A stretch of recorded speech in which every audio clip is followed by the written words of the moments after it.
Bonjour à tous et bienvenue pour ce nouvel épisode de From Scratch. Aujourd'hui, j'ai le plaisir de recevoir Martin Wittenberg, le directeur général et fondateur associé de Heroes Agency. Salut Martin. Bonjour, ravi d'être ici. Merci beaucoup de prendre le temps de venir répondre à mes questions. Je te Je t'en prie, propose, Thibaut. sans plus attendre, de te présenter à nos auditeurs pour nous dire un peu qui tu es et d'où tu viens. Ouais. Je m'appelle Martin Wittenberg, j'ai 38 ans, je suis chef d'entreprise. Comme tu l'as dit, je suis directeur général d'une société qui s'appelle Heroes Agency, société de conseil en communication stratégique, communication d'influence. Qu'est-ce que ça veut dire? Ça veut dire qu'on fait de la communication, des relations publiques, des relations institutionnelles. On fait pas de la com pour de la com, mais de la com pour répondre à des enjeux d'image et d'influence de nos clients. Une société qui est basée à Paris, Bruxelles et Casablanca, et qui a 12 ans d'existence. Je suis également dirigeant de la société Walkie Talkie, qui est une société de relations presse dans le secteur de la gastronomie, de la restauration et des commerces de bouche. Je vis à Paris aujourd'hui, mais j'ai passé presque la moitié de ma vie à l'étranger, ce Ok. qui me donne peut-être un regard différent aussi sur la France. Et je suis papa, ce qui est avec l'entreprise un très grand accomplissement. Voilà. Ouais, le projet dans le projet. Ah ouais, même projet number one. Ouais, c'est clair, bien sûr. Génial. Écoute, c'est super. Je voudrais comprendre dans un premier temps, qu'est-ce qui t'a donné envie d'aller dans l'entrepreneuriat? Qu'est-ce que tu as pu faire avant? Est-ce que tu es passé par le salariat? Quel était le déclic pour rejoindre ce bel écosystème? Ouais. Écoute, moi, j'étais pas forcément destiné à l'entrepreneuriat. Je sais qu'il y a beaucoup de gens qui disent, voilà, j'ai toujours eu envie quand j'avais 10 ans, etc. Moi, franchement, j'étais plutôt bon dans à peu près tout et tout m'intéressait. Donc, franchement, j'avais un champ des possibles. Et ce qui m'a fait aller vers l'entrepreneuriat, c'est deux choses. D'abord, la volonté de me hisser plus haut que ce que j'étais, ce que je faisais. Et quelque part, on n'est jamais mieux servi que par soi-même, et on a ce sentiment-là. J'ai eu ce sentiment-là au sortir des études pendant les quelques mois où j'ai travaillé avant Heroes Agency. Et puis parce que j'ai rencontré des gens qui m'ont donné cette envie d'entreprendre, d'abord à leur côté, puis ensemble, puis pour mener l'entreprise aujourd'hui. Voilà. Mmh. Euh, euh, Quand j'étais plus jeune, j'ai aussi mené beaucoup de projets. Donc j'avais toujours cette envie, tu sais, on dit souvent dans les études, t'es orienté projet, quand tu fais école de commerce, souvent on te dit il faut mener des projets. J'ai toujours mené plein de projets. Donc je Mmh. pense que j'avais quand même cette envie de créer, Ouais. mais moi mon domaine de prédilection au départ, ce sont les champs de la politique, des médias. C'est pas particulièrement des industries entrepreneuriales. Mmh. Voilà, donc moi, si tu veux, j'étais plutôt intéressé au départ par bosser dans les institutions, travailler dans un journal. Et puis finalement, j'ai découvert, au travers de mes expériences professionnelles, qu'il existait une voie pour l'entrepreneuriat. Mmh. En fait, quasiment au sortir de mes études, quelques mois après, mes potes qui, eux, avaient déjà connu des cycles d'expérience professionnelle, avaient cette ambition. Ils m'ont, comment dire, on a discuté ensemble, je les ai rejoints et on a créé cette belle aventure qui est Heroes Agency. Voilà. Ok. Donc eux, ils avaient quelques années de plus que toi ou c'était juste Ouais, que... Ouais. absolument. Donc Mathieu Collet, qui est président, fondateur d'Heroes Agency, et Xavier, qui lui est parti en 2017 ou 2018, je sais plus. Euh, ce sont deux personnes que j'ai connues par des potes, par mes expériences, mes premières expériences professionnelles au début, et par la politique. Et chacun avait des expériences dans des cabinets de conseil. Ok. Mais ils avaient aussi bossé dans les institutions, mais ils avaient aussi des expériences dans les cabinets de conseil. Et voilà, ils savaient qu'on pouvait faire les choses mieux et à notre manière Mmh. par rapport à ce qui existait sur le marché, les boîtes dans lesquelles on pouvait travailler. Voilà, agence de com ou cabinet de conseil en influence.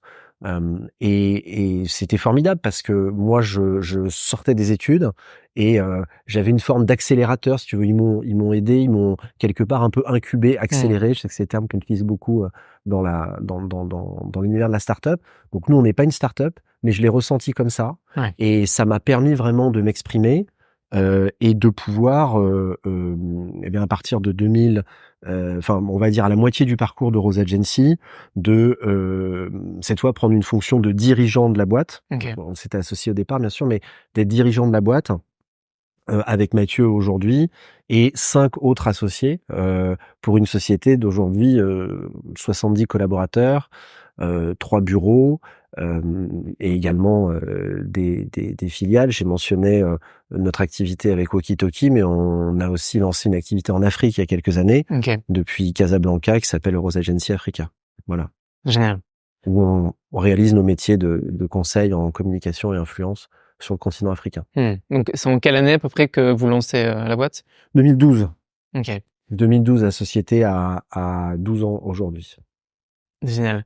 Comment ça se passe, au début? Parce que c'est un marché quand même, ultra concurrentiel, même si visiblement eux ont déjà de l'expérience, toi tu sors de l'école, vous êtes à 3, vous attaquez, un marché où il y a déjà bon nombre d'acteurs, il faut réussir à se faire sa place. Comment ça se passe au début, comment vous faites? Bah, te tu raison. Alors je dirais il y a quand même 2 marchés. Il y a le marché, on va dire, de la communication au sens large. Donc la communication, c'est les RP, la com corporate, la production de contenu, la com de crise, la communication art de vivre, Mmh. lifestyle. Maintenant, on appelle ça aussi le corps fumeur sur les enjeux sociétaux des entreprises. Bon, on va dire, tu vois, c'est un marché quand même très grand, Ouais. avec des frontières parfois relativement floues. Il y en a qui intègrent des dimensions marketing, des dimensions publicité ou achat d'espace, voilà.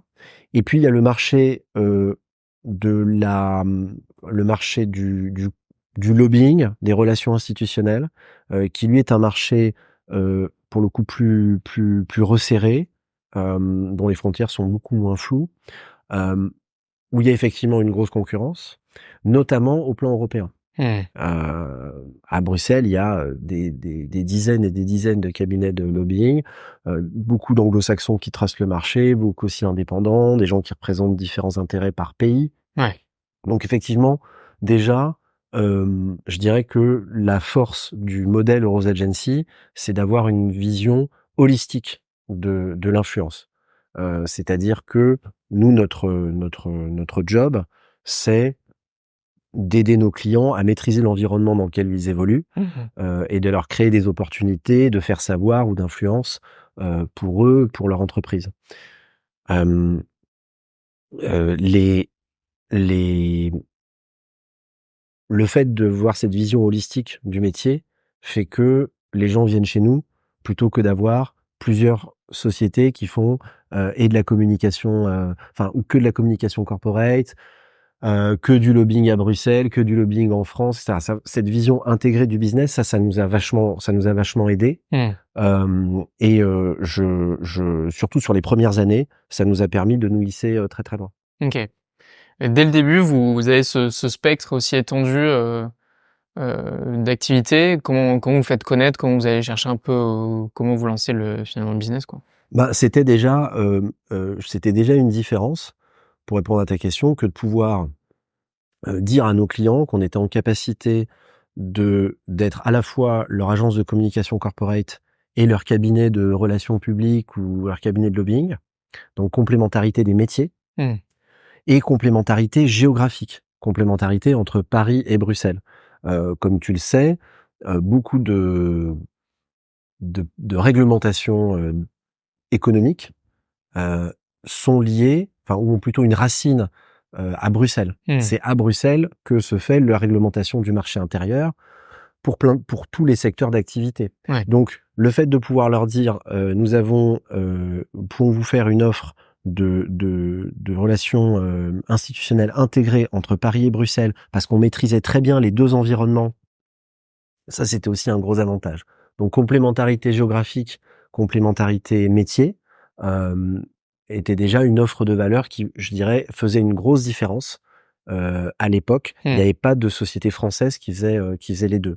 Et ensuite, ce qui a permis de nous développer également, c'était les premiers, contacts avec des clients qui nous ont permis de, réaliser les premiers, milliers, dizaines de milliers, centaines de milliers d'euros de chiffre d'affaires et de pouvoir commencer à structurer un cabinet. Donc, pour répondre à ta question de manière plus synthétique, le le réseau et l'offre. Mmh. Et le réseau, c'est essentiellement, est-ce que toi déjà tu avais un réseau ou est-ce que c'est plus avec tes associés qui avaient une expérience pro? Ouais, j'en avais moins qu'eux, Ouais. mais j'en avais aussi, donc c'est venu un petit peu après et eux avaient déjà 2-3 clients, ouais, Mmh. absolument, absolument. On a démarré avec notamment Rossignol, qui est toujours un de nos clients, OK. parce que mon associé, principal est de Grenoblois Mmh. et connaît très bien cet univers, là. Non et ensuite c'est venu avec le bouche à oreille, le référencement de nos de nos anges gardiens ou de quelques clients prescripteurs. Parce que quand tu crées ta boîte, tes auditeurs le savent bien, hem, tu personne, enfin je veux dire, tu dois tout faire avec tes petites épaules, hein. Ouais. Donc, nous, la première chose à faire, c'était surtout de satisfaire nos clients, Mmh. s'assurer que nos clients soient vraiment très contents des prestations qu'on faisait, pour qu'ils puissent, parler de nous à d'autres chefs d'entreprise qui ensuite nous sollicitent pour, répondre à leurs besoins. Ouais. Hem, je crois que, depuis 12 ans, un de nos éléments différenciants est également le niveau d'engagement qu'on a auprès de nos clients. Mmh. On est très engagé auprès de nos clients, on est resté une société indépendante, on est, tu sais, on dit souvent que les élus sont à portée de claque. Mmh. Bah, nous, je veux dire, on est tout le temps joignable. Disponibilité, c'est vraiment, Le mot d'ordre, ouais. ah ouais, l'aspect number one. Mais derrière, on est super engagé avec nos clients. Ils nous connaissent très bien, on connaît très bien leurs problématiques et on crée des relations de long terme. Mmh. Aujourd'hui, après 12 ans, on a travaillé pour plus de 300 clients. On en a encore beaucoup qui nous accompagnent, enfin plutôt que l'on accompagne depuis, le début, en tout cas les premières années, d'existence de la boîte. Mmh. Quels ont été un peu les plateaux, les difficultés que vous avez pu rencontrer, auxquelles vous avez dû, trouver des solutions, que ce soit pour avoir plus de clients, vous adapter à des contextes ou, structurer, l'entreprise? Quels ont été un peu vos enjeux sur ces 12 années? Alors, des plafonds verts, on en a eu, et on en a encore aujourd'hui. Je pense le parcours de l'entrepreneur, c'est justement cette capacité à les dépasser progressivement. Alors évidemment, au début, le premier enjeu, c'était de constituer un pool de clientèle suffisant pour pouvoir commencer à vivre, recruter, et faire grandir la boîte. Ça, heureusement, c'est arrivé assez vite, dans mes souvenirs, on a atteint, 1 000 000 de chiffre d'affaires qui était, voilà, un seuil Mmh. important, relativement rapidement dans les 24 premiers mois. OK. Dans les 24 premiers mois. Ensuite, dans un métier comme le mien, qui est un métier de prestation de service, si je devais vraiment résumer à grands traits, tu avances par, palier de, nouvelle clientèle, recrutement de talents, qui amène de la nouvelle clientèle, qui permet de recruter des talents Mmh. et tu avances comme ça. Voilà. Moi, j'ubérise pas une profession et j'ai pas une tech que je vends à des millions de personnes, donc on n'a pas des capex non plus de fou furieux, mais il faut avoir une capacité d'investissement dans les meilleurs talents. Mmh. Donc, je pense qu'un des enjeux qu'on a eu, et auquel on a bien répondu, c'était de réinvestir en permanence, l'argent qu'on avait pour recruter les meilleurs, pour se faire connaître, pour voyager, et ça, on l'a très bien fait. Et je pense que c'est ce qui a fait une différence tout de suite avec peut-être d'autres entrepreneurs dans notre secteur, qui ont un peu plus l'esprit boutique Mmh. et moins une vision de long terme qui fait que pendant les premières années, on investit beaucoup pour se hisser. Mmh. Parce qu'en fait, c'est très facile de s'arrêter, mais ça, c'est peut-être dans le parcours, le deuxième plafond qu'on a eu, qui était quand tu arrives à 15-20 personnes, c'est très facile de s'arrêter là. Mmh. Parce que tout fonctionne bien. As pu recruter une ou 2 fonctions support, tu as tes bureaux, tu as, organisé ton entreprise avec, tu as commencé à avoir des départements, des managers et pour, tu peux commencer à te rémunérer, comme il faut et à ce moment-là, bah, il y a beaucoup de gens qui s'arrêtent Mmh. parce que, voilà, le modèle, boutique fonctionne bien. Si tu veux le dépasser, Là, il faut investir, il faut continuer à investir, et il faut continuer à prendre des risques. Il faut investir sur des fonctions qui coûtent, beaucoup plus cher, et c'est pas évident. Nous, on a su traverser cela, parce qu'on avait cette ambition, et c'est entre guillemets «cet esprit de sacrifice», cette volonté de se dire: «Ben, on va beaucoup souffrir encore pendant plusieurs années, Mmh. mais ça va nous mener très haut» et on a réussi à se hisser après, je dirais à partir de 7-8 ans d'existence, au niveau, je dirais en première ligue des sociétés de conseil, à la fois en communication, et en affaires publiques. Il y a eu des moments un peu pivots, vraiment déclencheurs, j'imagine que c'est des choses qui, en fait, sont sur du long terme et en fait, tu en récoltes les fruits qu'à un certain moment qui est pas forcément corrélé avec une action, Ouais, précise. Mais, est-ce que vous avez pu identifier un peu, comme ça, un tournant d'entreprise, quelque chose que vous avez mis en place qui vous a permis vraiment de bien sûr, et il y en a eu plusieurs. ouais. Il y en a eu plusieurs. Il y a eu des momentum. Hem, je peux t'en donner 2, pour illustrer, la croissance de Rose Agency. Le premier, ça a été de segmenter l'entreprise par business unit, correspondant aux besoins de nos clients. Aujourd'hui, on a trois départements: communication, affaires publiques et Europe. Hem, à l'époque, on avait un client, qui est toujours un de nos clients, qui est une grande plateforme, d'hébergement en ligne, qui, faisait appel à nous sur l'ensemble de notre, métier, qui souhaitait même nous solliciter sur la communication, OK. consommateur, ce qu'on ne faisait, pas totalement. Et c'est à ce moment-là on a décidé vraiment d'installer des business units, et de bien séparer, les affaires publiques de la communication. Alors les équipes se parlent, on est tous dans le même bureau, mais ça permettait quand même de clarifier le fonctionnement de l'entreprise et de constituer aussi des dynamiques propres à chacun de ces départements. Mmh. La dynamique du monde des affaires publiques, n'est pas celle de la communication. Bien Alors sûr. tu me diras, il y a des passerelles aujourd'hui, y compris on est dans une période d'élection, les entreprises et les organisations professionnelles font aussi du campaigning, Mmh. comme on peut le faire, dans la communication en général, mais il y a quand même des dynamiques propres et c'était Ouais. important de structurer la boîte de cette manière-là, puis même nous pour pouvoir la piloter, correctement. Hem, il y a eu un deuxième moment, qui nous a permis de nous développer très fort. Ça a été le moment où on a constitué un groupe à partir justement de 2018, où là on a, filialisé Rose Agency et on a pu, avec sa manager de l'époque, racheter Walkie et créer une société, en Afrique. Pour tout ça, il fallait un petit peu d'ingénierie, et on a mis du temps à réfléchir à comment on allait faire, y compris par rapport aux risques financiers qu'on prenait, en préservant il fallait aussi préserver le principal. Mmh. Et donc on a, réussi à réaliser cette ingénierie, juridique pour créer les conditions de la suite de notre croissance. Ouais. Ça, c'était très important et franchement, hem, je veux dire ça a été game changer pour nous. Mmh. Est-ce que tu peux nous partager un peu, une collaboration que vous avez eue avec, un de vos clients pour comprendre vraiment un peu le spectre que vous pouvez adresser sur un cas concret pour ceux qui ne seraient pas très, Bien sûr. familiers avec, ce genre de prestations, Ouais, bien sûr, bien sûr. Bah, d'autant que nous, on est dans un métier qui est l'envers du décor. Mmh. On nous voit pas. Et d'ailleurs, moi, mon job, c'est de faire parler les autres et rarement de parler de moi. Bon, déjà, nous, on travaille pour beaucoup de sociétés, B2C, B2B, mais des sociétés B2C que tout le monde connaît, heu, grandes licornes européennes, comme Booking.com, Vinted, voilà.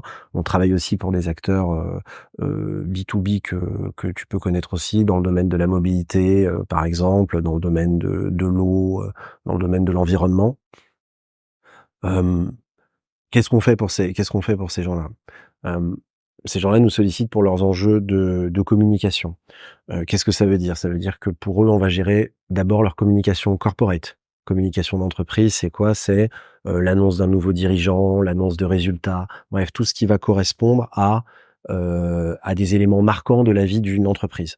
Mon rôle là, ça va être celui, je dirais, d'un attaché de presse, et d'un communicant, organiser une conférence de presse, rencontrer des journalistes, écrire et diffuser un communiqué, rédiger des contenus comme des dossiers de présentation, des dossiers de presse, rédiger des contenus sur les réseaux. Bref, voilà, tout ça.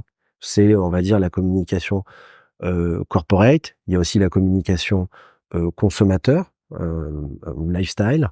Là, c'est la même chose, mais on va dire qu'on s'adresse à comment dire, à une audience différente. Mmh.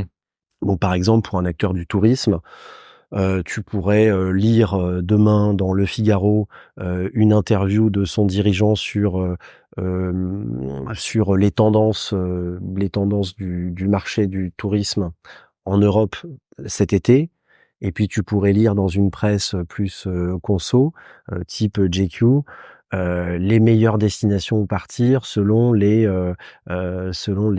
utilisateurs de cette plateforme. Mmh. Voilà. Donc ça, c'est on va dire, c'est le champ de la communication.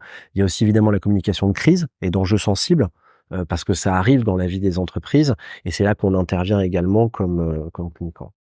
Euh, le deuxième volet, c'est le volet plutôt affaires publiques.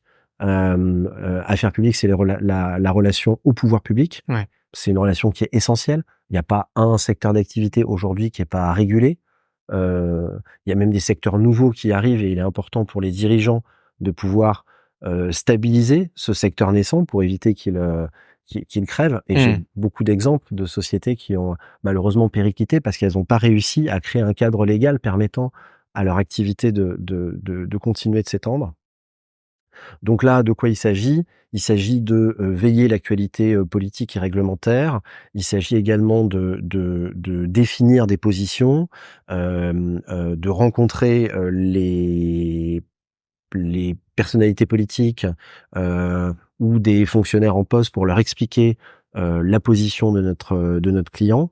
Et ça, on le fait au niveau, enfin à Paris, on le fait à Bruxelles au plan européen, Mmh. et on le fait également partout en Europe avec des partenaires, et au plan local en France, puisque les collectivités, régions, villes, etc., ont aussi un rôle important de ce point de vue. Voilà. Ouais. Donc ça c'est notre métier, qu'on appelle du conseil stratégique, du conseil en communication stratégique. C'est un segment qui existe depuis longtemps, qui était très bien défini au départ chez les Anglo-Saxons, qui ont une Ouais. culture vraiment du conseil. Chez nous, c'est plutôt in-house. Et je dirais sur les 10 ou 15 dernières années, ça s'est beaucoup développé. Aujourd'hui, c'est beaucoup plus fréquent, voilà, en France ou en Europe continentale, qu'un dirigeant d'entreprise fasse appel à une agence, enfin, ou un cabinet de conseil en relations publiques, relations gouvernementales, pour l'épauler sur ces enjeux d'influence. Ouais, bien sûr. Est-ce que tu as pu observer, récemment, en tout cas dans ces dernières années, vraiment des changements de paradigme? Il y a de plus en plus de canaux de communication, notamment sur les réseaux sociaux, avec, des possibilités d'avoir de faire de l'organique très rapidement avec, voilà, de la communication qui peut devenir, virale. Heu, je pense même, parfois à des politiques qui l'ont très bien utilisé, pour citer Donald Trump qui a fait un carton, notamment via Facebook pour, Bien sûr. sa première élection. Qui était clairement l'un des précurseurs pour le coup d'utilisation, de réseaux comme ça, B2C pour mener sa campagne, Ouais. hors, canaux traditionnels, télé, presse, voilà. De par tous ces nouvelles possibilités, qu'est-ce que tu observes toi comme comportement au regard des dirigeants et des entreprises? Est-ce qu'elles comprennent bien ces nouveaux enjeux de communication? Est-ce qu'elles y vont? Est-ce qu'il y a des réticences? Pas toujours. Ouais. Franchement, pas toujours. Il est clair qu'entre 2012 et 2024, les choses ont beaucoup évolué, Mmh. beaucoup évolué. Et évidemment, c'est pas moi qui vais te l'apprendre, Thibaut. Tu ne peux pas te passer aujourd'hui du numérique en général. Mmh. Voilà, c'est impossible. Maintenant, je dirais que chaque réseau social a sa ligne éditoriale, Ouais. qui n'est pas forcément nécessaire, suivant les interlocuteurs, d'être présent partout. Et il y a toujours ce fameux tone of voice et cette fréquence qui peut être différente suivant les messages qu'on veut faire passer. Mmh. Donc évidemment, nous, ce qu'on utilise beaucoup, c'est LinkedIn. Ouais. LinkedIn, là, pour le coup, est omniprésent pour les dirigeants d'entreprise. Évidemment, pour les marques, d'autres réseaux sociaux sont aussi très importants. Nous-mêmes, hein, on est présent sur LinkedIn, Insta, notamment, mais on n'est pas présent partout. Tu as senti, quand même des changements, des impacts vraiment significatifs sur les clients que tu puisses accompagner, du fait qu'ils se mettent sur les réseaux ou justement pas, cette position un peu, en arrière-plan, de pas forcément comprendre les enjeux, de pas avoir envie de s'exposer sur des, peut-être des réseaux qui jugent peut-être encore pas assez matures ou, est-ce que tu as senti un peu, voilà des Ouais. Alors, quand on parle d'accompagnement de dirigeants sur leur communication, l'enjeu n'est pas de générer du lead au travers de leur, prise de parole, mais plutôt de générer de la notoriété. mmh, C'est-à-dire susciter vraiment de l'inspiration et de la confiance.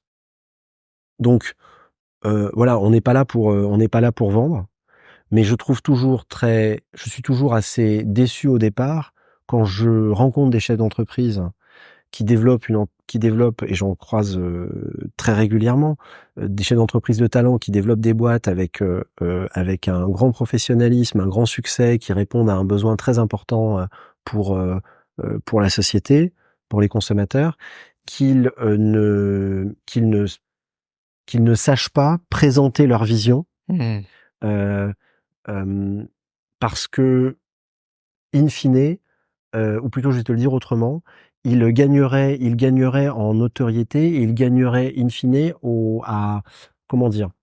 Ça aiderait quand même leur entreprise et leur secteur bien sûr. d'activité. Moi je te le dis autrement, je croise des dirigeants d'entreprise qui me disent souvent: «Je comprends pas, ma boîte est super, ça cartonne, mais j'ai l'impression qu'on me connaît pas, qu'on m'écoute pas et qu'en fait, tout le monde s'en fout».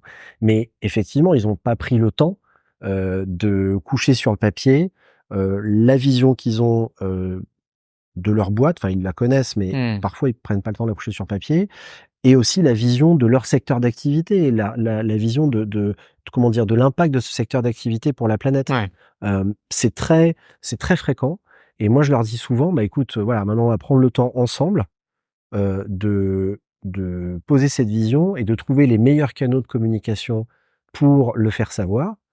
Les réseaux sociaux, LinkedIn en est un, mais il y a pas que ça. mmh. Il y a pas que ça, il y a beaucoup de rencontres avec des acteurs publics, privés, dans des formats de clubs, d'événements, de conférences, voilà. Donc il y a la vie numérique est une chose et c'est important, mais il faut pas compter que sur ça non plus. Mmh, bien sûr. Quels sont un peu vos objectifs? Où est-ce que vous souhaitez emmener l'agence? Quels sont un peu vos rêves? Est-ce que vous souhaitez, vous internationaliser un peu plus? Est-ce que c'est plus, en termes de typologie de clients, plus dans la politique, plus sur, des plus gros grands comptes ou plus du volume? Quelles sont un peu, vos ambitions? Alors déjà, nous, on est une boîte internationale depuis le premier jour, puisqu'on a un bureau à Paris, un bureau à Bruxelles et depuis 2020 à Casablanca. Maintenant l'international, c'est très important pour nous. La moitié de notre clientèle sont des sociétés étrangères à Mmh. qui on aide à mieux comprendre, la France, parfois très compliqué à comprendre, et l'Europe. Hem, voilà. L'international continuera de jouer un rôle à l'avenir. On voyage de plus en plus, on continue à développer notre réseau de partenaires. Donc c'est clairement quelque chose qu'on va continuer à faire dans les années qui viennent. On a décidé depuis 1 an d'investir d'autres champs de la communication et des affaires publiques que l'on ne, peut-être n'investissait pas, a suffisamment. On fait de plus en plus heu, on fait de plus en plus d'événementiels. On fait de plus en plus d'événementiels, on le faisait relativement peu avant. On développe beaucoup plus les offres de contenu. On a créé récemment un studio graphique, et on peut produire beaucoup plus de contenu aussi, analyse, qu'on ne le faisait auparavant. Hem et on va aussi s'étendre, localement, au travers de certains recrutements, ailleurs qu'à Paris, parce que le niveau, local est aussi très important. Mmh. Donc, on a défini une stratégie il y a 1 an, qu'on a appelée Horizon 2028. OK, Ouais, bien sûr, c'est important de faire ça. Il y a le quotidien et puis le quotidien doit quand même viser sur donc trajectoire. voilà, une trajectoire. Donc, pour répondre à ta question, continuer d'approfondir, dans continuer d'approfondir nos métiers, communication, affaires publiques, Europe, en rentrant sur des nouveaux segments, ou en renforçant des segments existants. On a aussi la volonté de continuer de s'étendre fortement en Afrique, parce que c'est pas moi qui vais te l'apprendre, mais c'est le continent de demain. Donc on est de plus en plus présent, on réalise beaucoup de missions sur place. Et on compte aussi, pour le faire, continuer de recruter les meilleurs, parce que la force de l'entrepreneur, c'est recruter les meilleurs talents, et aussi d'avoir l'humilité de penser que les gens que tu recrutes savent mieux que toi Mmh. ce que tu leur demandes de faire. Mais notre talent à nous, c'est d'être capable de coaliser tout ça et d'animer cet ensemble. Ouais. Donc on continue de recruter les meilleurs talents. Tu vois d'ailleurs que notre moyenne d'âge à l'entreprise continue de grandir.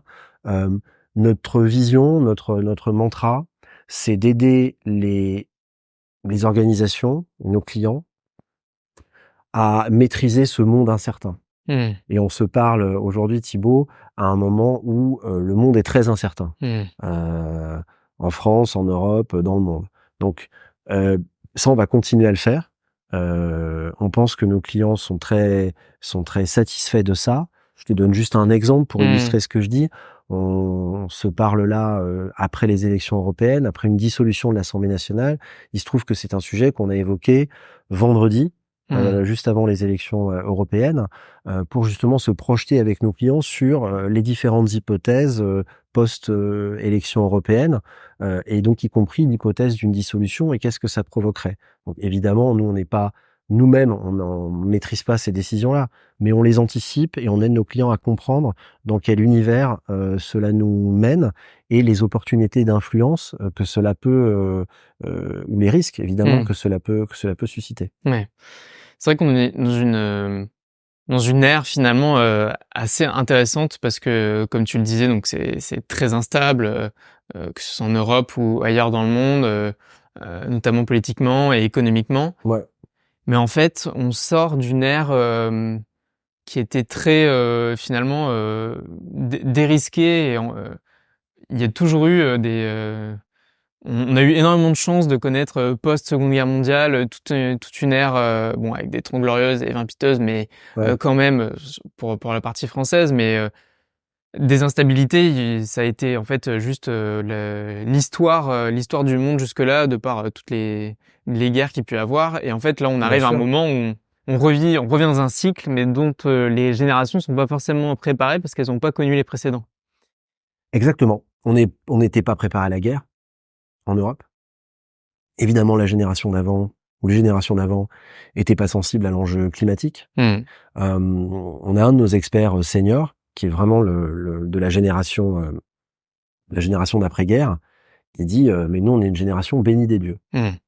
Exactement. parce que franchement il y avait de la croissance, il y avait de l'argent, il y avait pas de problème il y avait pas de problème pour se loger, c'était Mmh. relativement facile.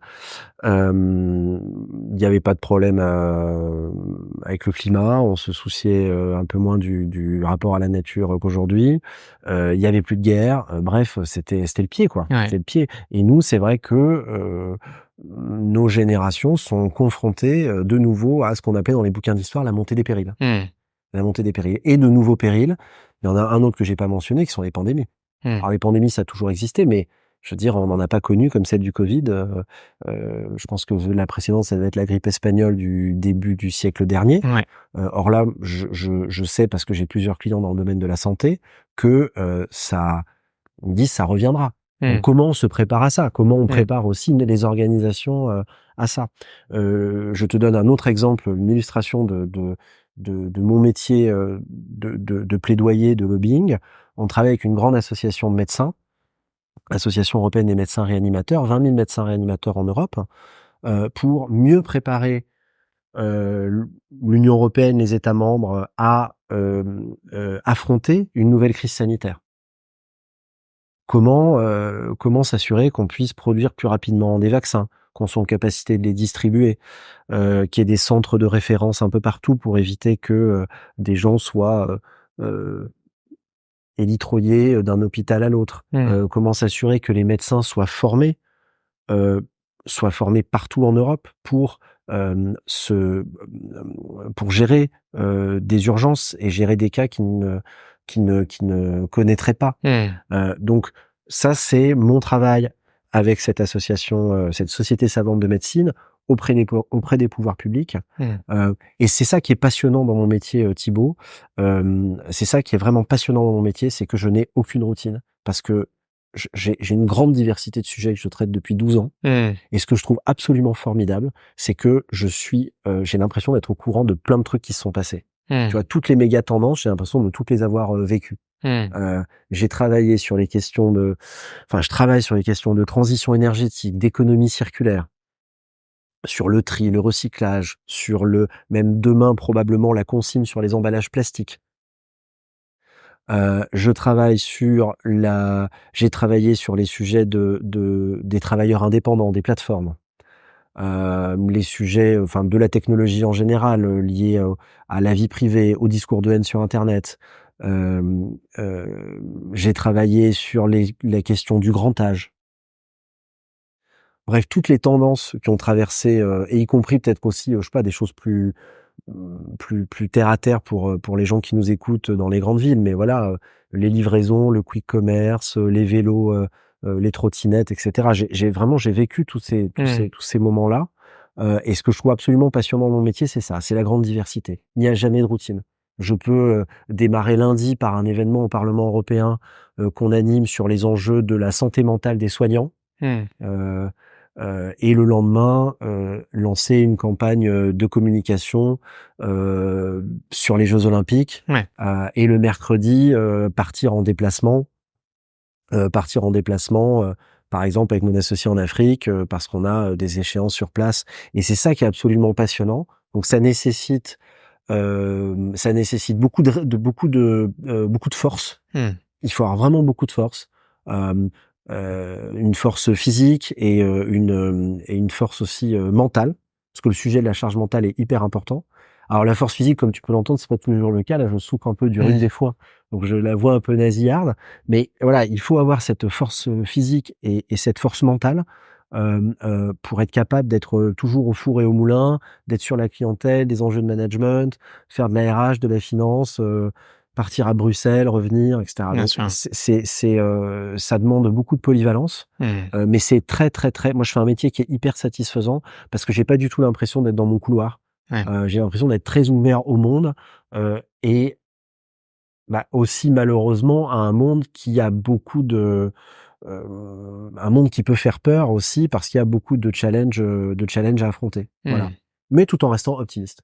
Bien sûr, il faut. Sinon. Bah oui, complètement. Et c'est ça qui est chouette en tant qu'entrepreneur. Enfin, toute la force qu'on a comme entrepreneur, c'est je sais pas, moi je veux toujours le verre à moitié plein, quoi. J'essaye en tout cas, et je me force à voir le verre à moitié plein. Jusqu'à présent, on a toujours surmonté les difficultés. Il y a pas de raison qu'on n'y arrive pas demain. Voilà. Ouais. Maintenant qu'on s'est dit tout ça et qu'on a posé un bon contexte, si demain tu devais recommencer ton agence from scratch, qu'est-ce que tu ferais? Qu'est-ce que tu ne referais pas au regard de ton expérience acquise, de ces belles 12 années de croissance et de réussite comme de difficulté? Par quoi tu commencerais? C'est une bonne question qui mérite réflexion. Je pense qu'il y a plein de choses qu'on referait différemment. Vraiment, il y a plein de choses qu'on ferait différemment. Heureusement, on a plus fait de bonnes choses ou de choses qu'on ne referait pas différemment que de choses qu'on ferait différemment. C'est pour ça qu'on en est là. Mais quand même, il y a des moments forcément il y a des momentum qu'on a ratés. Alors, peut-être pour te répondre, je peux te donner un ou deux exemples par grande catégorie, peut-être sur le plan un peu financier, sur le plan stratégique, sur le plan des ressources humaines, etc. Déjà, je pense que sur le plan, si c'était à refaire, j'aurais levé de l'argent plus vite. On a toujours financé notre croissance et on est très content comme ça aujourd'hui. Mais je pense que sur les premières années, on aurait pu aller plus vite si on avait pu avoir un peu plus de cash pour recruter plus tôt, avoir des pockets pour voyager plus tôt, parce que ça nous aurait, ça a marché, mais on l'avait phasé dans le temps parce qu'il nous fallait d'abord gagner des clients, encaisser, puis de ces revenus investir pour en générer d'autres. Donc on aurait pu retrécir ça si on avait investi, si on avait emprunté, si on avait trouvé un investisseur, voilà. Et ça, on l'a pas fait. Je pense parce que on se disait pas que c'était forcément nécessaire et on n'avait pas forcément la connaissance de ce monde-là. Mais voilà, avec le recul, si c'était à refaire, je pense qu'on aurait gagné quelques années si on avait levé de l'argent ou emprunté un peu plus tôt. Et puis toujours sur le plan financier, avec le recul, on aurait aussi pu acheter nos bureaux. Mmh. Je sais que c'est quelque chose qui se fait beaucoup. À l'époque, on le savait pas forcément, mais on aurait pu acheter nos bureaux. Ça, c'est une bonne logique patrimoniale pour les entrepreneurs. Donc voilà, donc on a trouvé d'autres choses, mais ça, peut-être, ouais, probablement, j'aurais acheté nos bureaux Mmh. à Paris et à Bruxelles. Voilà. Ensuite, stratégique,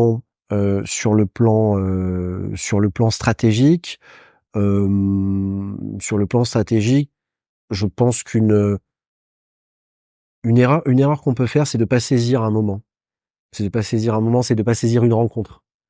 Voilà, je pense qu'il y a quelques rencontres dans notre vie d'entrepreneur qu'on aurait pu mieux exploiter et qu'on n'a pas fait. Donc c'est juste une opportunité ratée, tu vois. Et j'ai des exemples très clairs en tête. Alors je vais t'en donner même un pour moi dans ma vie perso que je regrette de ne pas avoir mené à bien. Quand j'étais aux études, j'étais à Londres, je devais faire des stages. Alors moi j'ai bossé au Sénat, j'ai bossé au Parlement européen. Et donc je cherchais à mieux connaître un peu le monde politique. Voilà. Et il se trouve qu'à l'époque, c'était sous la présidence de Nicolas Sarkozy, il y avait, je sais pas si tu t'en souviens, la commission Attali, Ouais, du nom tout à fait. de Jacques Attali. C'est une commission dont l'objet était de libérer la croissance, de mémoire. Donc vaste, tu vois, Vaste vaste. sujet. Voilà, voilà, on n'est pas totalement arrivé. Ouais. Mais tout ça pour dire que je regarde cette commission Attali et il y avait des secrétaires, des gens qui étaient en charge d'animer cette. Il y en avait un qui s'appelait Emmanuel Macron et j'ai failli lui envoyer un mail. Je me souviens, je l'avais rédigé. Est-ce que vous prenez des gens en stage quelques semaines, observation, je peux vous aider. Voilà, je suis étudiant à la LSI, machin. Et je l'ai pas fait. Je sais plus pour quelle raison, peut-être parce que j'ai trouvé autre chose. Mais voilà, avec le recul, je me dis que ça aurait été marrant de faire sa connaissance à l'époque.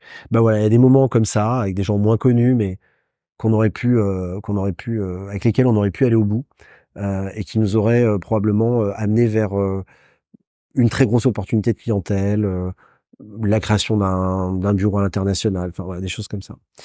Je pense que un autre truc que je ferais différemment, ou en tout cas que je ferais plus tôt, c'est associer nos plus talentueux collaborateurs. Ça, c'est vraiment, on l'a fait, on est très, très fiers je dis on, Mathieu et moi, en tant que dirigeants, on est très fiers de compter aussi sur 5 associés et un comité de direction de 15 personnes maintenant, très bien structuré.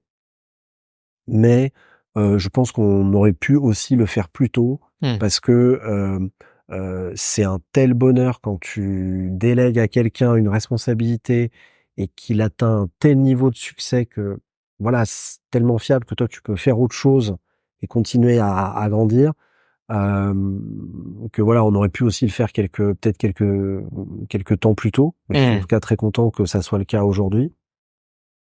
Hem et quoi d'autre? Et alors je vais te dire quelque chose qui va te faire plaisir, peut-être à titre personnel, dans mon aventure entrepreneuriale, je me serais bien lancé à faire des podcasts au moment où les podcasts se sont lancés. Parce que moi je suis un homme de médias, je suis venu à la radio après la télé et la presse écrite, mais maintenant voilà, j'écoute la radio tout le temps, je podcast beaucoup. J'écoute beaucoup de podcasts. Et j'avais vraiment envie de lancer un podcast. Mmh. On aurait pu lancer avec la boîte. Je l'ai pas fait parce qu'on est pris par le temps, parce qu'on a d'autres activités et tout. Mais voilà, il est jamais trop tard pour le faire. Bien Et sûr. on en fait pour nos clients, mais j'aurais aimé aimé le faire à titre personnel. Mmh. Pour, ce qui est du sujet des opportunités, c'est super intéressant toujours de traiter ce sujet-là parce que c'est vrai que, parfois c'est juste un moment où il y a manqué on est à un message de débloquer, Ouais. parfois des opportunités, incroyables auxquelles on pense pas forcément et on se rend pas compte de l'effet papillon de ça qui entraîne ça, qui entraîne ça, qui en fait, in Alors j'en ai fine, tiré une leçon. ouais. j'en ai tiré une leçon, c'est que je me force à, je me force à aller à des endroits ou accepter des choses que j'ai pas forcément envie de faire. Mmh. Mais parce que je sens que ça peut être intéressant. Ouais. Je suis par exemple, je sais pas si ça t'est déjà arrivé, mais je pense que ça arrive à plein de gens. Tu reçois une invitation pour aller à un truc, tu dis: «Ouais, OK, c'est vraiment quali, c'est vraiment bien». Moi, je reçois beaucoup d'invitations, je suis dans un métier de réseau, je rencontre plein de gens tout le temps. Donc je reçois beaucoup d'invitations et je me dis: «Ah, ça, c'est vraiment bien, mais c'est à l'autre bout de Paris, moi, je reviens de déplacement, je suis fatigué, machin, bon, je vais, renoncer». Et en fait, à chaque fois, j'ai une petite voix dans ma tête qui me dit: «Non mais vas-y, vas-y, vas-y, vas-y», et je me force vraiment, je me mets un coup de pied aux fesses pour y aller, et il est toujours, mais je te jure, ça a toujours été un truc ultra positif. Mmh. Je suis toujours reparti en ayant rencontré, franchement parfois un futur client, un journaliste, un quelqu'un, qui a quelque chose d'intéressant à dire. Enfin, ça a toujours été ultra positif. Ouais. Donc ouais, l'acte manqué parfois d'avoir, raté une opportunité, ben, une fois que tu le sais, tu te forces d'aller, tu te forces à aller au bout, Mmh. à chaque fois que tu as des opportunités qui se présentent.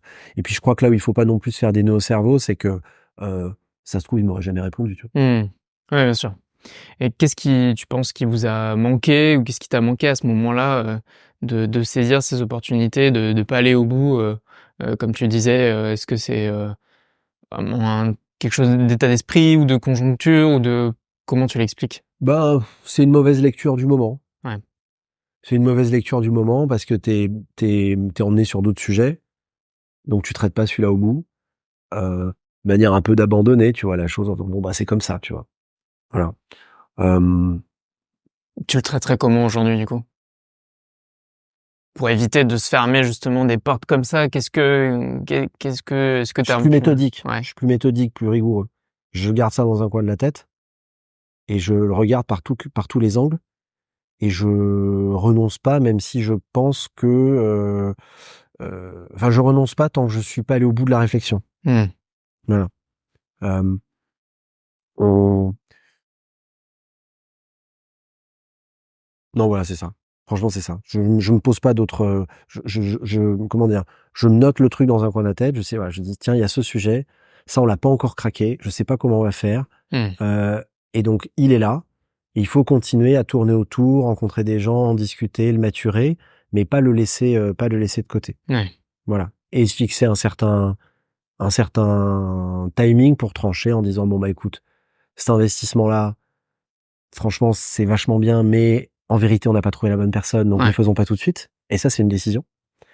Hem, ou alors dire: «Bon, bah, écoute, ne tournons pas autour du pot, on a dérisqué ça, ça, ça et ça, maintenant on y va». Mmh. Voilà, et ça, c'est aussi la force d'être à 2, Mmh. parce que, tu peux entamer un dialogue, l'autre personne peut venir, sur d'autres sujets, venir te questionner sur un angle que tu avais pas vu. Hem Et je trouve que c'est ça aussi qui est bien, enfin, dans mon entrepreneuriat à moi, c'est que je suis jamais seul. Mmh.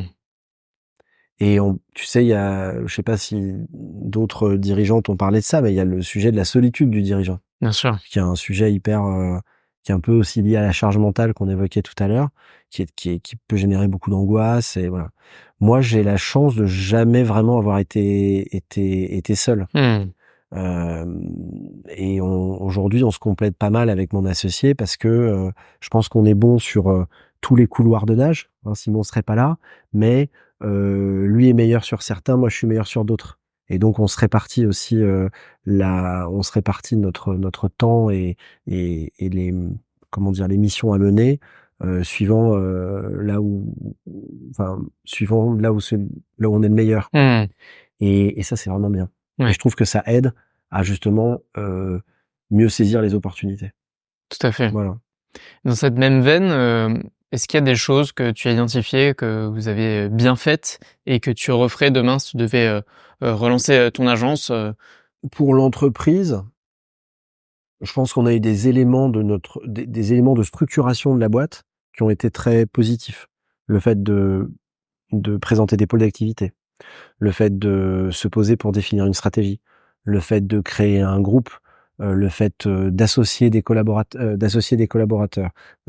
Tout ça sont des étapes qui ont bien fonctionné. On a une société qui est bien structurée. Je pense qu'on a aussi une boîte qu'on a bien gérée depuis le début. On a pu faire des bêtises, des investissements qui ont pas fonctionné, mais globalement, on l'a bien géré et on se rend compte, surtout sur les dernières années, que, quand tu commences à rentrer en discussion avec des investisseurs, avec des gens qui disent: «Oh, on aimerait bien racheter votre boîte», tu les rencontres et cetera. Tu commences à comprendre comment tous ces gens-là pensent. Au Mmh. départ, tu le sais pas trop et en fait, il faut que la société, donne envie, parce que, les entrepreneurs sont bons, la boîte est remarquable, la marque est bonne, les clients sont bons, mais aussi parce qu'elle est bien gérée. Mmh. Et ça, avec le recul, tu vois, c'était vachement bien on ait été très rigoureux pour bien gérer la boîte depuis le départ. Ouais. Je pense qu'on a aussi très bien fait d'investir à l'international, très tôt. Comme je te disais, on a une bonne partie de notre clientèle qui vient de l'étranger. Il se trouve que, surtout à l'époque, on était une des rares boîtes, alors la seule présente en propre à Bruxelles, Paris-Bruxelles intégrée, mais également une des rares boîtes à, je sais pas moi, même des gens qui parlent anglais, qui comprennent, qui ont eu des expériences à l'étranger. Comme je te disais, moi, j'ai passé une bonne partie de ma vie à l'étranger, Mmh. et c'était pas trop le cas en France, donc on avait moins de concurrents. Et ça nous a beaucoup aidé et en plus, ça nous a permis de gagner des clients qui étaient des clients, structurants. Des marques B2C hyper, respectables, des contrats, aussi enfin des plus gros contrats que ceux qu'on avait en France. Donc ça a été des moments qui nous ont permis de nous hisser, qui ont déclenché un recrutement stratégique, par exemple, ou qui nous ont permis de déménager dans des bureaux plus grands, enfin voilà. Mmh. Donc voilà, l'international très important aussi. Hem, je réfléchis dans l'international, nos associés, bah, oui et aussi le fait de présenter notre métier de l'influence, de manière intégrée entre la communication, les relations au public, on va dire, du politique, au consommateur, Mmh. en passant par les médias, les influenceurs, les associations professionnelles et cetera. Être vraiment le tiers de confiance d'un dirigeant entre lui, son entreprise et le monde extérieur, Mmh. sauf la fonction vente, même si notre métier est très orienté business puisqu'on est là, Bien sûr. pour, protéger, les marques si elles ont des risques, réputationnels, pour, créer des opportunités de se faire connaître, soit générer du lead, soit générer de la notoriété, et puis créer des conditions de marché pour leur permettre de continuer d'exister et de s'étendre. Mmh. Voilà. Si tu devais donner un conseil à quelqu'un qui se lance demain et qui veut créer une agence, communication, relations presse, influence, lobbying, Ouais. qu'est-ce que tu aimerais lui dire, lui transmettre si tu devais lui donner, un conseil? Ben, c'est toujours difficile. Ouais, bon, on peut Hem, c'est négociable. c'est négociable. Heu, hem, écoute, je pense que j c'est un métier qui, nécessite de s'adapter. Voilà. Comme je te disais, moi, je traite des sujets différents toute la journée. Je parle à des gens, dans des secteurs d'activité complètement différents. Donc il faut avoir une très forte capacité d'adaptation. Donc je pense qu'en termes de personnalité, il faut des gens qui sont curieux des choses, curieux de tout, qui ont envie d'apprendre, et qui n'ont pas peur, d'appeler, qui n'ont pas peur de prendre la parole, qui n'ont pas peur de proposer. Donc il faut avoir de la curiosité, de la confiance en soi. Et ensuite, et ça c'est un enjeu, qu'on a au quotidien, parce qu'on est au four au moulin, comme tout entrepreneur, c'est une capacité à être focus Mmh. pour réussir. Mais ça, je dirais, bon, c'est plus commun à tous les entrepreneurs. En tout cas, de la curiosité, une certaine confiance en soi, pour se lancer et ensuite il faut, évidemment, être bon et avoir un certain réseau. Mmh. Donc commencer par, le sujet qu'on connaît le mieux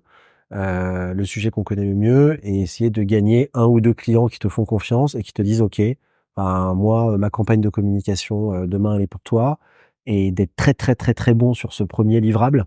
Mmh. Et à partir de ce premier livrable, générer de la confiance, et en choper d'autres. Hem, un truc qui nous a été très utile, aussi, depuis le début, c'est d'avoir un réseau de gens prescripteurs qui nous connaissaient, personnellement et qui pouvaient nous recommander. Donc une logique un peu d'apporteur d'affaires ou d'advisory board, Mmh. de gens qui sont déjà passés de l'autre côté de la barrière, qui ont beaucoup d'expérience et qui te font confiance, et qui peuvent te recommander, Ouais.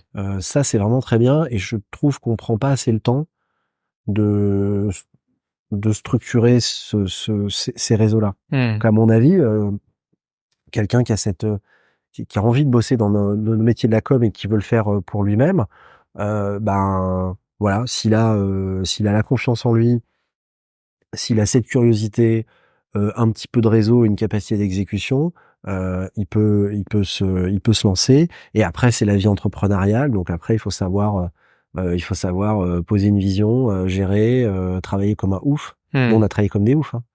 On a travaillé comme des oufs. Moi, j'ai des souvenirs, on faisait des déplacements, à l'international ou en outre-mer, parce qu'on avait beaucoup de clientèle en outre-mer. On revenait, on prenait à peine une douche, on repartait. J'ai même fait, pour la petite histoire, c'était un an, je crois que c'est en 2013 ou en 2014, on est revenu de déplacement, on a enchaîné pendant 2 jours. Le 3e jour, dans notre bureau à l'époque, dans le second, je suis tombé dans les vapes. Tellement j'étais et c'est là que j'ai compris qu'il fallait qu'il fallait absolument, que je fasse attention à moi et que si je faisais pas assez attention à moi, bah, en fait, c'était, mon efficacité dans l'entreprise qui allait en pâtir aussi, tu Mmh. vois? Et donc j'ai toujours fait attention, dans la mesure du possible, même si j'ai pas trop de routine, à, être capable de me préserver suffisamment. Voilà, suffisamment. C'est jamais parfait, mais on me pose souvent la question de l'équilibre pro perso. Franchement, moi, je cours toujours après, je cours toujours après le bus. Enfin, je prends pas le bus, je prends plutôt le métro, mais voilà, je pars très souvent en retard, du bureau et je dois aller courir pour aller chercher mon fils, quelque part. Donc j'ai pas une routine, très très toujours qui fonctionne toujours parfaitement. Hem, mais je dis souvent aux collègues, quand ils arrivent dans l'entreprise, qu'on court un marathon, pas un 100 mètres. Mmh. Et ça, c'est vraiment hyper important, parce que j'ai vu malheureusement, pas forcément dans l'entreprise, mais autour de moi, des gens se cramer parce qu'ils ont complètement basculé ils ont tout donné en 2-3 ans or être entrepreneur, c'est quand même poser une vision de long terme, donc il Mmh. faut, savoir se projeter sur le long terme. Écoute, tu me fais, la transition donc c'est parfait. Je voudrais, qu'on parle, maintenant un peu plus de toi et finalement de tes bottes secrètes, même si tu as commencé à aborder le sujet. Tu m'as dit jusque-là que tu traites dans le quotidien, des thématiques qui sont assez lourdes, la santé, l'économie, les enjeux politiques. Bon, on est, comme tu l'évoquais, dans une période relativement instable, donc pas qu'avec des bonnes nouvelles. En plus, Ouais. les médias en sont friands et donc voilà. Comment tu le vis ça? Comment tu le gères? Parce que même si tu es un éternel optimiste, bon, bah, forcément ça t'impacte quand même quand au bout d'un moment on te parle en longueur de journée de guerre en Ukraine, de pandémie, de montée des extrêmes, d'ubérisation à outrance de tous les services et de l'impact que ça peut avoir sur la jeunesse. Bon, à un moment tu peux te dire: «Le tableau, il est Ouais. il est relativement sombre quand Ouais. même», même s'il y a plein de choses géniales et bon, faut quand même, rester, avoir du recul sur tout ça, mais Ouais. comment toi ça t'impacte? Comment tu le gères, finalement émotionnellement et toi en tant que Martin, Ouais. Les éléments que tu décris ne m'affectent pas tant sur le plan professionnel que personnel, que moi en tant que Martin. Mmh. Parce que la guerre aux portes de l'Europe, c'est dramatique, parce que le changement climatique, c'est dramatique, parce que l'instabilité politique qu'on vit, c'est dramatique, parce que la misère des gens, c'est dramatique, enfin voilà. Hem, En tant qu'entrepreneur, mes angoisses sont plutôt quand, on subit des grandes difficultés, je sais pas moi, on a un client qui est en grande difficulté et qui menace de couler, ça nous est arrivé par exemple. Mmh. Des fonds de mes boîtes qui sont, près du dépôt de bilan. Quand je vois que les mecs déposent le bilan, je suis dégoûté. Heu, mais, non, mais sinon, j'ai appris à être résilient. Pareil, c'était pas un truc inné, je me suis pas levé quand j'étais môme, en étant particulièrement résilient, mais je me suis forgé un caractère pour pouvoir affronter ces difficultés et pas vivre, l'ascenseur émotionnel permanent. Mmh. Parce que déjà c'est dur à vivre pour soi, c'est chiant pour les autres, et donc j'essaye de pas, j'essaye de montrer enfin j'essaye d'être constant en fait, voilà. C'est la vérité, j'essaye d'être constant. Hem, je suis un mec plutôt optimiste comme je te le disais, j'adore, me marrer, j'envisage pas mon métier autrement que comment dire? Qu'en ayant des moments où je raconte des blagues, foireuses, des références, cinématographiques, qui font marrer tout le monde. Enfin, je veux dire, j'essaye vraiment d'être sympa et positif, au quotidien. Mais évidemment, il y a plein de choses qui nous affectent. J'essaye simplement de ne pas les montrer, et d'imprimer une ligne constante pour être Mmh. lisible dans l'entreprise. Pour moi, c'est très important en tant que manager. Moi, je manage nos différents, managers. Je trouve que c'est très important de fixer une exigence, de fixer une ligne d'arrivée et ensuite d'être souple sur le chemin, de pas être tout le temps là, derrière là et aussi de ne pas, tout le temps changer de cap. Mmh. Parce que si tu changes de cap en permanence, tes marins, ils ont le mal de mer. Heu, voilà, donc après le reste, j'essaye de le garder pour moi et je le ressors par le sport, par mes amis, par ma famille, voilà. Mmh. Tu l'as travaillé comment ça? Franchement, je l'ai pas vraiment travaillé, hein. Mmh. Heu, je pense que, bah, il y a d'abord eu les expériences professionnelles, donc ou personnelles d'ailleurs, que tu dois encaisser et donc là bah, en fait, tu apprends parce que t'as pas le choix. Mmh. Tu apprends parce que t'as pas le choix. Et j'ai eu en 2018 une coach qui OK. m'a beaucoup aidé. Elle m'a beaucoup aidé. Elle m'a aidé à pareil, à prendre du recul, à être plus à l'aise dans ma vie, professionnelle, me sentir plus légitime, avoir confiance en moi, m'aider à me concentrer. Donc, à un moment donné, oui, j'ai eu quand même un tiers, j'ai quand même eu un tiers qui m'a permis de me hisser. Ça, je le recommande d'ailleurs aux gens qui ont à un moment donné, qui subissent des gros blocages, heu sur des aspects de leur vie, pro, de pouvoir, se faire aider parce que c'est vraiment si on trouve la bonne personne, parce que je Mmh. pense qu'il y a à boire à manger dans ces secteurs, ça peut vachement aider et moi, c'est vrai qu'elle m'a aidé elle m'a aidé à me sentir plus à l'aise à un moment où je devenais, vraiment dirigeant et il fallait que j'assume. Alors j'assumais depuis le début, hein, j'assumais depuis le début, mais là, il y avait une étape supplémentaire et j'avais besoin de faire un pas de côté Mmh. et d'en parler à quelqu'un qui puisse, comprendre mes doutes et m'aider à les surmonter. C'est ce qui s'est passé d'ailleurs, ce qui s'est Mmh. passé. Voilà. Hem, hem, mais bon, franchement, je trouve que j'ai plutôt affronté les sujets les uns après les autres Mmh. et acquis de l'expérience par rapport à ça et je me suis, tanné le cuir, comme ça, quoi. Mmh. Voilà. Avec le coaching, tu as eu des déclics, des choses où, vraiment tu as pris conscience de certaines, vérités ou, un peu des plafonds de verre que tu t'étais auto-fixé et tu t'es dit: «Ah oui, non mais en fait, c'en est pas un et c'est juste que tu avais pas vu, la forêt, derrière l'arbre, quoi».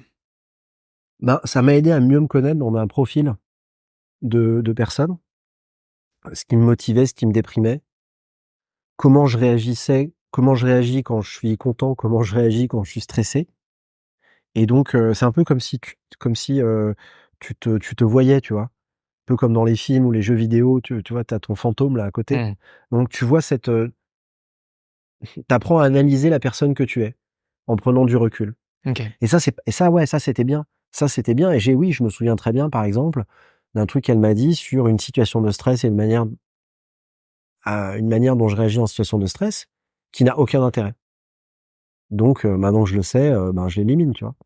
Mmh. Voilà, ça c'était pas mal et ça m'a aussi aidé à mieux comprendre les autres. Parce que j'ai fait cet exercice aussi pour les gens qu'il y avait autour de moi et donc ça m'aide dans ma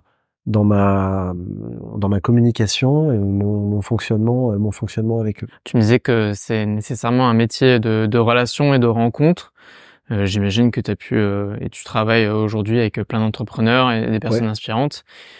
Est-ce qu'il y a un conseil qu'on a pu te donner, jusque-là dans ton aventure, qui t'a vraiment marqué, qui a presque constituer un peu un moment, vraiment un changement, une pierre angulaire un peu dans ta carrière et que tu souhaiterais nous partager?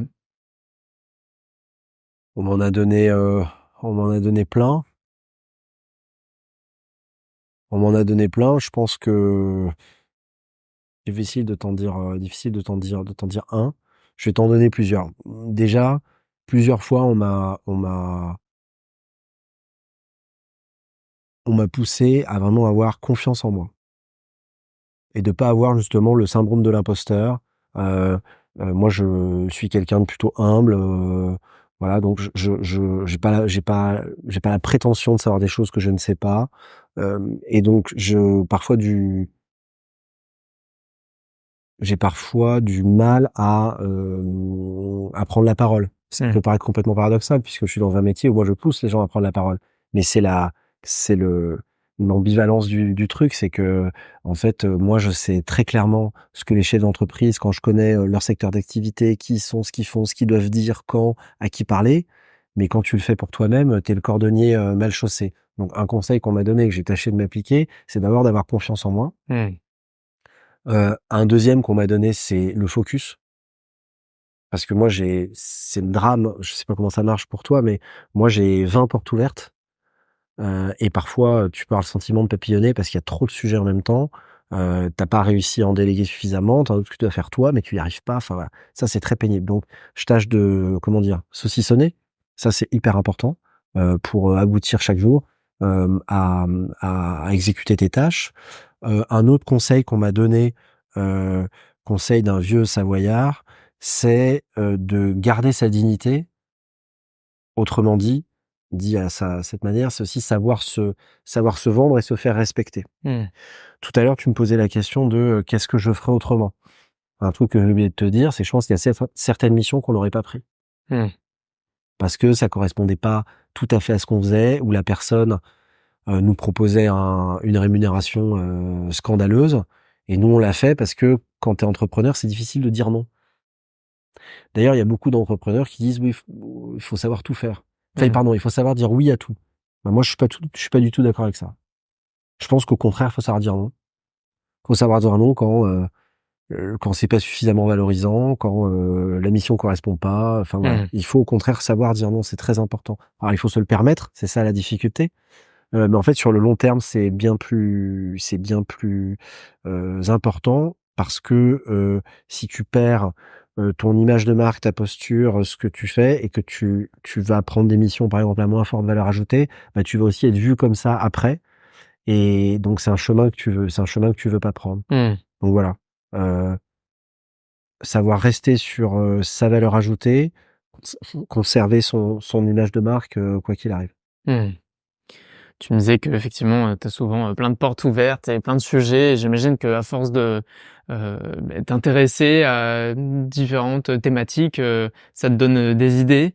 Est-ce qu'il y a un projet comme ça sur lequel, tu jamais eu le temps jusque-là de consacrer, de l'énergie, des ressources, que ce soit financières ou, tout simplement de ton temps, qui est nécessairement limité par essence?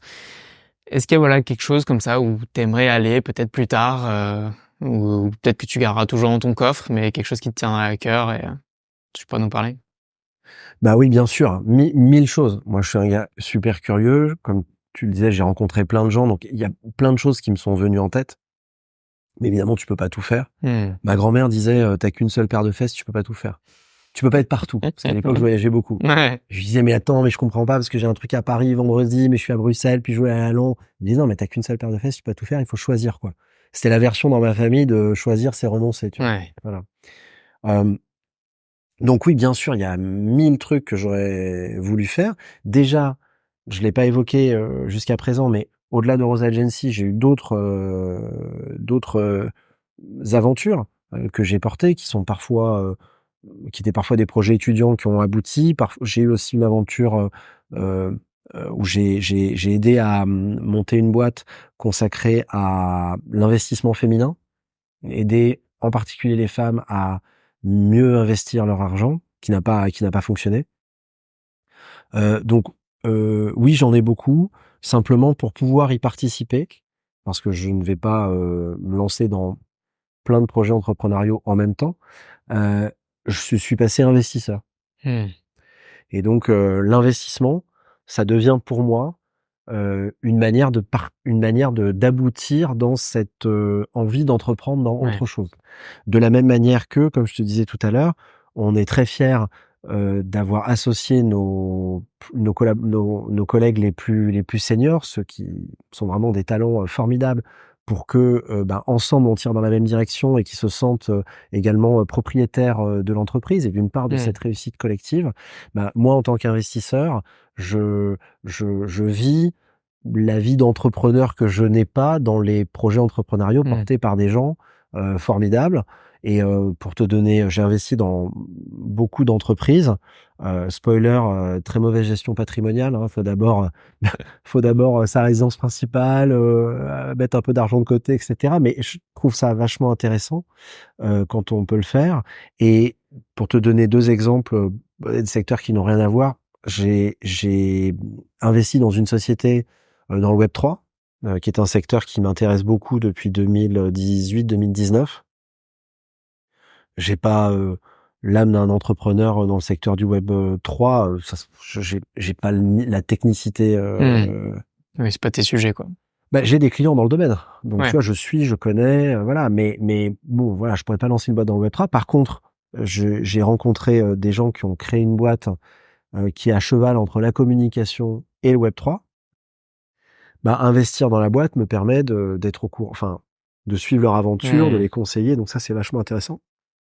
Et puis j'ai investi dans une société qui n'a rien à voir, dans le secteur de l'agriculture, dont et de l'alimentation, enfin qui est dans le domaine de l'alternative à la protéine OK. et sur un segment qui est très particulier, qui est sur le segment du champignon, pour éviter d'utiliser des intrants, chimiques, plutôt remplacer les intrants chimiques par, un composé issu d'une fermentation Mmh. de champignons, heu, pour des notamment des produits végétaux.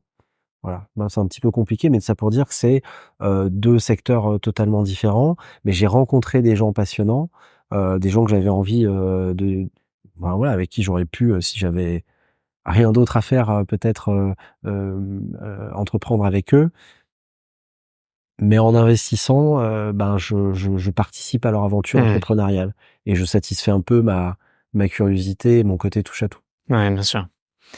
Alors justement, si tu devais, me recommander, un ou une entrepreneuse à venir à s'asseoir à ta place et nous partager, son expérience et ses apprentissages, qui est-ce que tu me recommanderais? Alors j'ai la chance de rencontrer plein de gens passionnants, au quotidien. Hem, je Je vais te conseiller les dernières personnes que j'ai rencontrées, ces derniers jours avec qui j'ai eu des discussions, très intéressantes. Je te recommande d'inviter Erel Tassin, qui est la fondatrice de MyPhoenix, qui est justement une start-up consacrée, à l'épargne des femmes. OK. Aider en particulier les femmes à mieux gérer leur épargne individuelle. Hem, je te conseille également de rencontrer 2 dirigeants, heu j'ai trouvé absolument enfin que je connais bien et qui sont absolument passionnants. Nicolas, Banchet et Gilles Gomis de The Plug, qui est une, formidable société, française, de bornes de recharge, électriques. Mmh. Heu, 2 personnes formidables, un projet d'entreprise formidable, une raison d'être, formidable. Et je peux également te conseiller de rencontrer, Riyad Halimi, qui est le fondateur de Finfrog, qui est une société de microcrédit, instantané, qui pareil répond à des besoins, pour la population absolument incroyables. Voilà 3 personnes, que j'ai rencontrées ces derniers jours et que je pourrais te recommander Thibaut pour ton podcast. Génial. Bah, écoute, on verra, ce qu'on peut faire pour les recevoir, pour un futur épisode. Martin, merci beaucoup. Où est-ce qu'on peut te suivre, te retrouver, tes réseaux, là où on peut t'écrire? Alors, les réseaux en ligne, sur LinkedIn. Ouais. Sur LinkedIn, j'ai, j'ai fui les autres réseaux. On les utilise évidemment au niveau professionnel, mais pour pas trop en faire et garder une distance, je reste très présent sur, LinkedIn, donc on peut me joindre, par message sur LinkedIn et puis, pour ceux qui sont ou viennent à Paris, nos bureaux sont place d'Estienne-d'Orve. On peut aussi se voir à mes bureaux pour un café, et à Bruxelles également. Voilà. Génial. Qu'est-ce qu'on peut te souhaiter pour les mois et années à venir? Eh ben, de la réussite professionnelle, du bonheur personnel et évidemment la santé sans laquelle les 2 premiers souhaits ne se réalisent pas. Ouais, bien Voilà. sûr. Martin, merci encore. C'était vraiment, top de venir nous partager, ton aventure, et les apprentissages finalement, que tu en tires. On a pu balayer un univers qui est passionnant et très complexe. Ouais, On aurait pu en parler encore des heures, notamment sur le plan politique, mais toute bonne chose a une fin. Il faut savoir, en garder pour plus tard. Donc peut-être qu'un jour on refera un épisode dans quelques années pour voir, où en est l'agence et ce que vous avez réussi à accomplir. avec plaisir. Merci encore. Merci à vous de nous avoir regardés jusqu'ici. Si vous êtes encore là, c'est nécessairement que ça vous a plu. Alors n'hésitez pas à partager cet épisode autour de vous. C'est vraiment le meilleur moyen de me soutenir en vous abonnant à votre plateforme d'écoute préférée. Puis n'hésitez pas à écrire à Martin pour lui faire un retour sur cet épisode, lui dire un peu ce que vous avez aimé. Et puis c'est important de redonner aux invités comme ça qui viennent nous partager leur expérience pour qu'on puisse maintenir comme ça des échanges de bons procédés. Merci encore et à très vite pour un nouvel épisode. Salut!